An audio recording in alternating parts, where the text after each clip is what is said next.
It's another new month, and that means it's once again time for me to actually do another Superstar Recall. And for this Superstar Recall, I am with James Beard. Thank you for coming back with me. Good to be here. Thank you, Mike. So, it's like I told you before we started recording, I am looking to tie the Superstar Recall series into the World Class Championship Wrestling Let's Play series that I'm doing, and I figured that there was nobody better to talk about World Class with than you. Okay, yeah, good deal. So, the first talent that I would like to, I guess, recall is Bugsy McGraw. Bugsy McGraw. He's one of those character guys, you know. He actually came into World Class as a heel, and then it kind of morphed into a more fan favorite later on, and used his a little bit more comedy and a little bit more, I guess, outgoing personality type thing, and to get over. He was he's a unique guy, kind of just a character type driven performer, but he could do a lot of things too. And most of those guys that had characters like that could work a lot better than they get credit for. But he was very effective when he was here, both ways.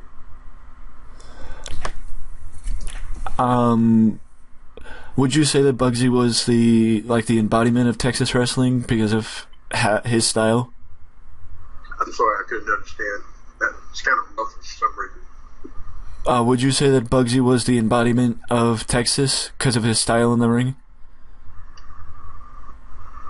Or Michael, I'm still real muffled for some reason. Oh, what was Bugsy's style like in the ring? Well, I mean, he started out doing more like a big man type style thing, and when he started becoming more of a fan favorite, he'd get a lot of the comedy type stuff that kind of that kind of character that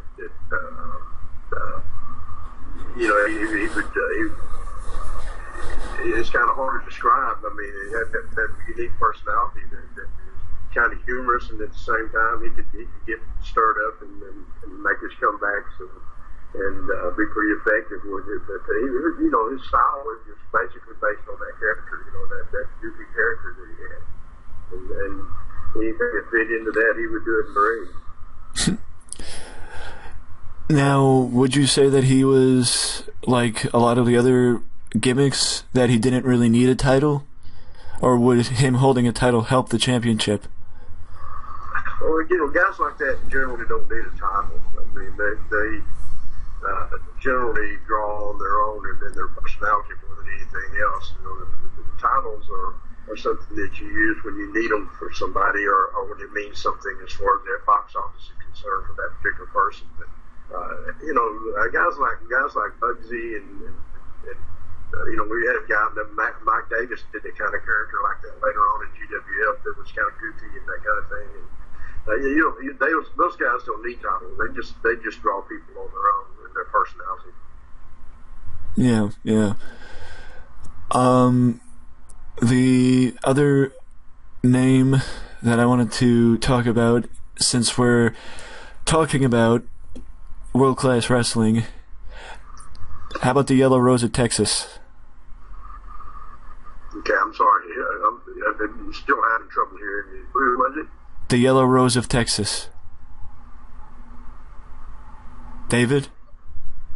Yeah, can we stop a minute? Let me try to get a earphone on this thing or something. Maybe I'll have. Oh, okay. Just a second. For some reason it's real muffled. Just 1 second, I can go get it.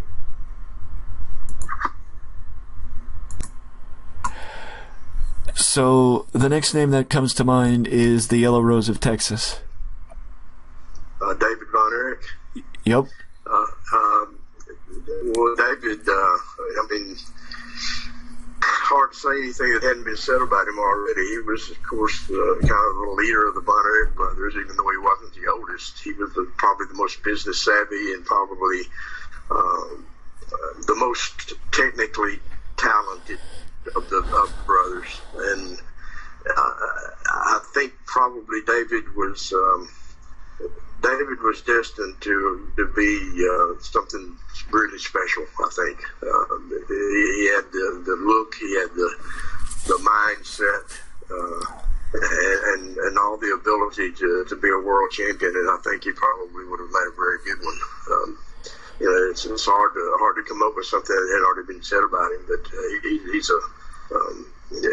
was a special guy, and his loss really began the downturn with world class. Even though it still took a while, but that was the big blow. Yeah. I can imagine. As you said, I have not heard anybody say any bad things about David. No, he was an easy guy to work with. He had all that ability, and he was very business minded. So he was the kind of guy that could have gone a long ways in this business. Even after wrestling, he probably could have handled the promotion, and he's probably the only one of the brothers that could have. Now, is Kevin the oldest one, or was Kerry? Yeah, Kevin. Yeah. Oh, okay. Yeah. Do you think that David was the only one fitting to be world champion? Well, I don't know. Fitting wise, it depends on the time frame you're talking about. If you're talking about during those days when they were active, yeah, he was probably the best or most fitted one because he probably was more versatile in the ring and probably would have fit that criteria that you had for NWA World Champion at the time a lot better. Kerry could have carried it very well for a while, but Kerry was a pure baby face, and he wasn't necessarily a leader in the ring like David was, and that would probably have been Kevin's shortcoming as well. I mean, both of them have the ability to do that, but I think the ability to lead in the ring would probably made it harder for them to be at least a long-term champion. David probably had that. He could have probably held on to that title for quite a while. That's another. Well, that leaves the interesting what if question. With what happened and what could have happened. Yeah.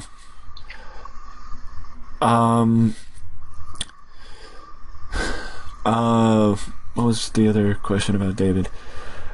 Now with the the world famous Freebirds versus the Von Erichs feud, was David as much a part of the feud as the other brothers were, or was he more? Yeah. All three brothers. When you're talking about the Freebird feud, I'm sure they were. Yeah, they definitely were. David's death came while that was still going on, but he was definitely a part of it. He had his own little things going on the side too, with Jimmy Garvin and that kind of thing. But he was definitely a big part of that angle. Yeah. Oh, so his feud with Jimmy was going on during the feud with the Freebirds? Excuse me? Was both the feuds were going on at the same time for David? No, I mean, he just had those other things going on actually, if I can get my timelines mixed up, but I think his feud with Jimmy Garvin did go on while the Freebirds were there for a while. I can't remember the timeline exactly, but he had his own little angles going too. But he was definitely, that's part of what the Freebird thing was about. They had three guys on this side and three on the other side, and David was one of those. Yeah, that's true. That's true.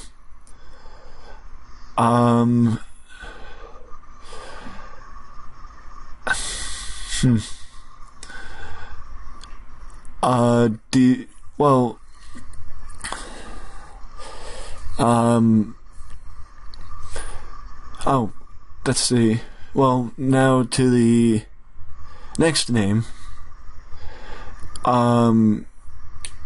Well, actually, is it true that the Von Erichs, like the kids, wanted Fritz to expand out when World Class was having its, like, golden age? Michael, that it's really, really breaking up bad. I don't know what the deal is. Sounds like it's just like an echo or something that's coming through. Can you say that again? Oh, is it true that the kids wanted to expand, but Fritz didn't want to because he had the, old school mindset? I'm not so sure it was the kids as much as other people who were advising him. David, and again, we're talking about a different timeline here, but there was a lot of talk. Gary Hart was a big part of that. He knew that it was a good thing to expand and to broaden the horizons of World Class a little bit. But Fritz was a very old school type promoter in a way. He didn't want to step on any toes of the guys that he dealt with out there, the other promoters, and that was part of his reasoning for not wanting to do any more than he did. But I don't necessarily think that the boys had any kind of input on that, other than maybe David at one time before he died. Well, was David the only one that really had any, like, behind the scenes input? Like, he would actually get involved? To some degree. He was still building his career, so he was more interested in that and more focused on that. But he had the kind of mindset that probably would have been very effective behind the scenes if, given a little bit more time. He just never got that time. Yeah.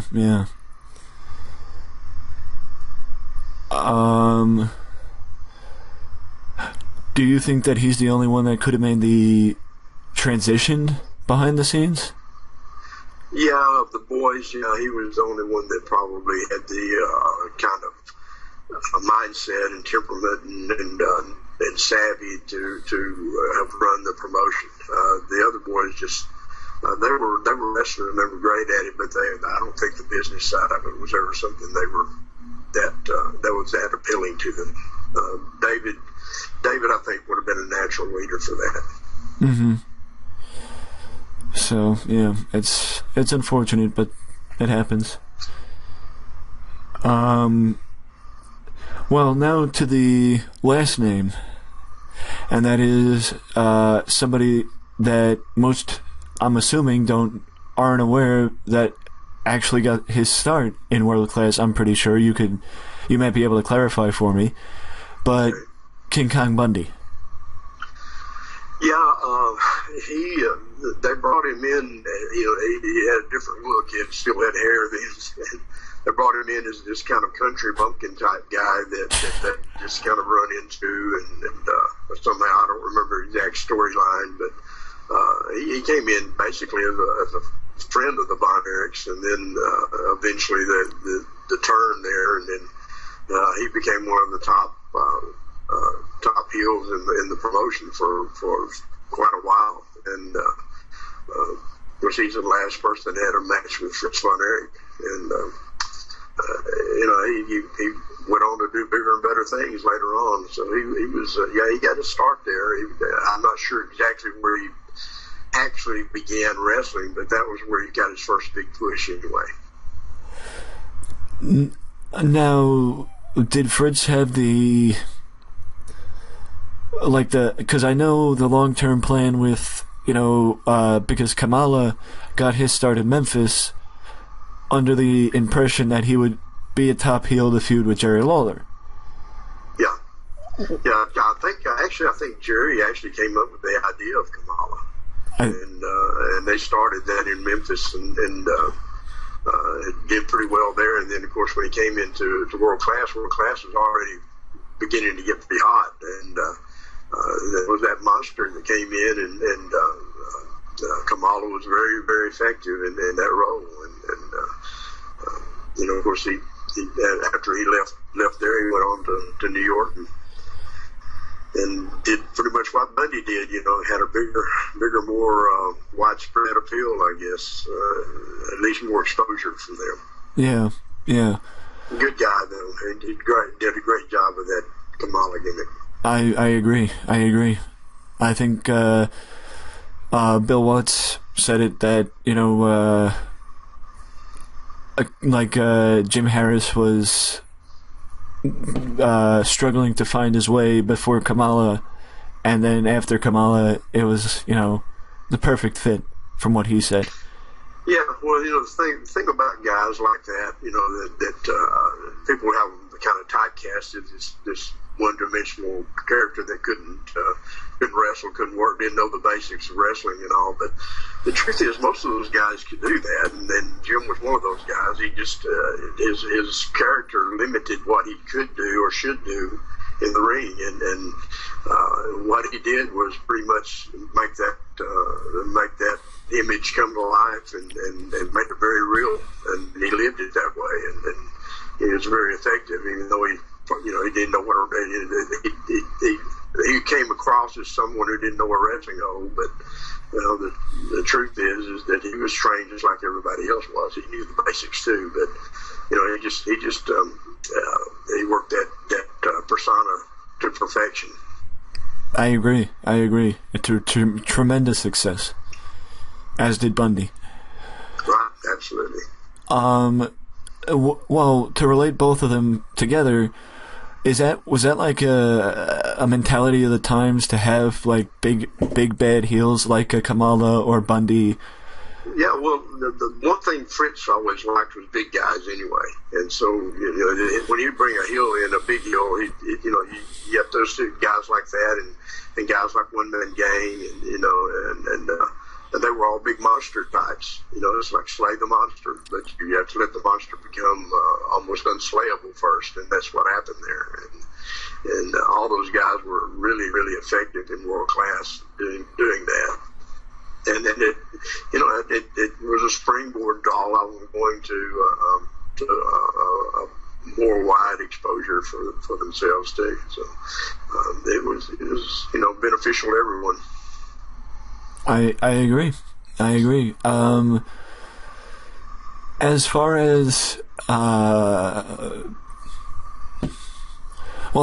like King Kong Bundy, do you think that he was more limited in his in-ring ability when he went to Vince than he was with Texas, or do you think he was just as he had, by the time he had gone to WWF, he'd been around enough that he was pretty solid with what he knew how to do and what his character was, and it's like if you work at that level, then you're going to get better. So he was much better, I think, probably better prepared when he went up there than he would have been otherwise. But all those guys, Bam Bam Bigelow, same way. All those guys kind of fit that same pattern. They came into world class and got over as these monsters, and then that helped their career and helped their experience. And when they got the chance to be exposed to a larger audience, it served them well. I agree. But do you think that, like you said with Kamala, do you think that Bundy's character limited his in-ring ability?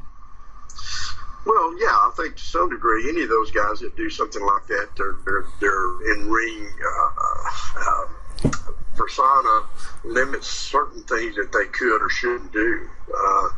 You don't want to, even if a guy like that could exchange holds with a guy like a Les Thatcher or something like that. You don't want him doing that. You want him to be the big man. That's what he's there for. Mm-hmm. So just the character itself limits what they should do in the ring, not necessarily what they can do. And that's the different one. Kamala is even more limiting than Bundy was, or Bigelow was, or Gang. Because he was very one-dimensional, but he was very effective doing that one dimension. I agree with that. You know, that's like the old story of Andre the Giant used to being able to do a drop kick. Yeah. And I believe it was Vince Sr. who told him to stop doing the drop kick. Well, you know, one thing you have to remember in this business is people come to see you for a reason. And if they come to see you because you're a monster, you need to be a monster. If they come to see you because you're something else, you need to be that, you know. And, you know, if you try to be something that you're not, you know, that's not working for you, it's not going to be as effective as it would be otherwise. I agree. Well, now it's time for a little bit of word association. Okay. Or name association, rather. I'm just gonna pull this guy out random just to see what you say. Joe Blanchard. Well, I never got to work with Joe. Joe was kind of a hero of mine when I was younger. He was a super over baby face in our part of the country. He was one of the few guys who could kind of stand up to Fritz Von Erich back in those days, and he's somebody I admire as far as the way he worked, and then to go on and run his own promotion the way he did.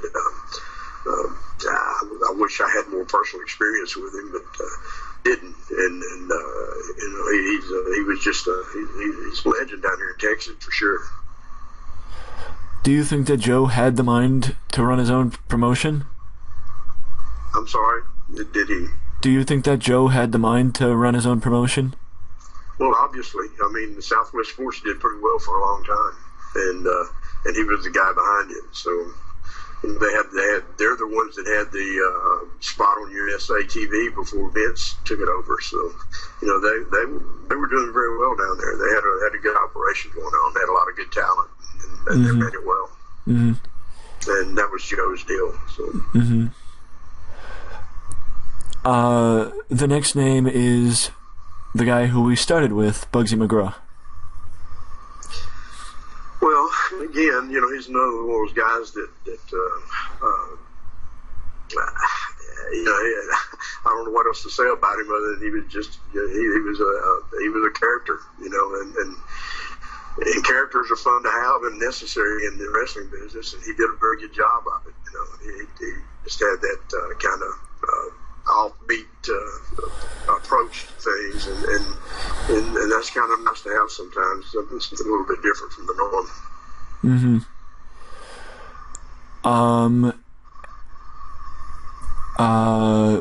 Mike Von Erich.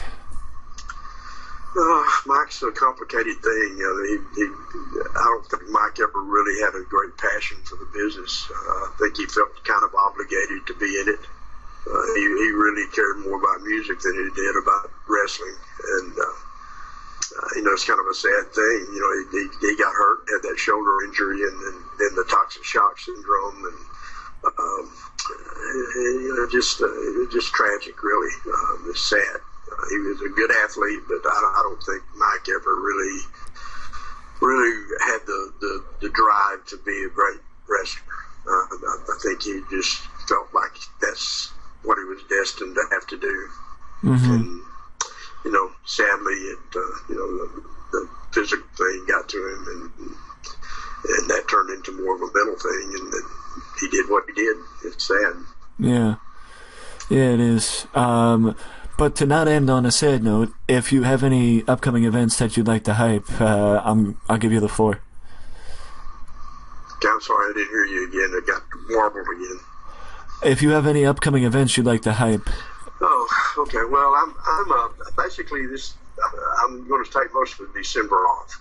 Taking some time to do a few things for myself, and then in January I'll be going back to Tennessee and to New York, and got a trip to Europe planned and Japan planned, and it's going to be an exciting first of the year. And but nothing until then. I'm going to take off till probably January 14th.